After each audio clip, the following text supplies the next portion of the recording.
I have a very vivid memory of sitting alone in my bedroom and almost saying to myself there is something very wrong with me. It was like a sudden, very vivid awareness.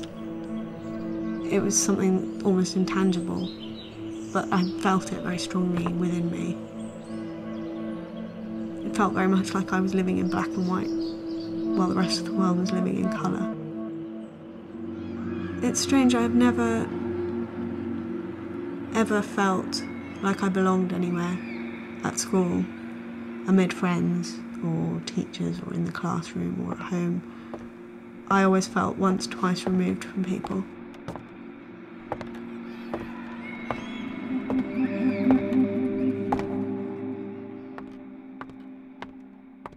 I've gone through periods of binging and purging to periods of extreme restriction of food intake.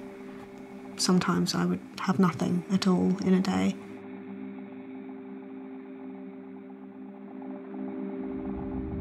I did want to reduce myself in size, but it wasn't to fit my clothes, it wasn't to look good, it was to disappear. It was to take up less space in the world. I wanted to become invisible.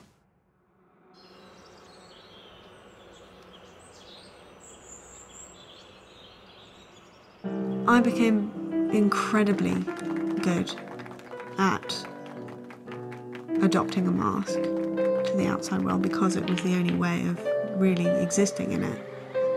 I had to present a face that was compatible with the rest of the world.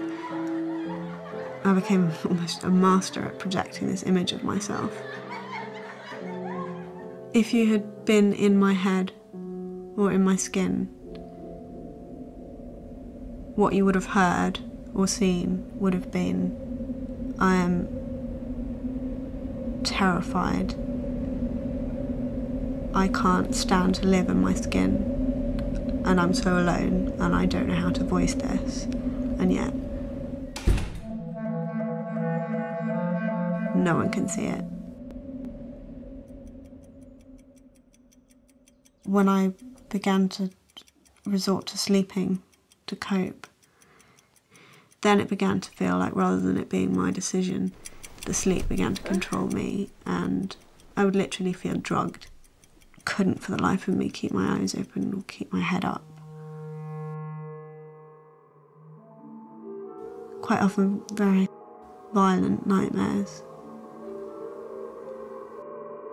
Over and over walking to the top of the stairs in our old house and throwing myself down, and the impact at the bottom never being violent enough.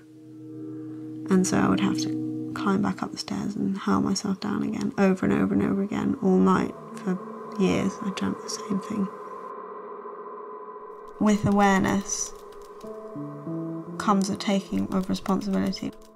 Wanting to die and kill myself was just so simple. It's the not wanting, it's the deciding that actually I want to live and give this my best shot. That is so much more difficult.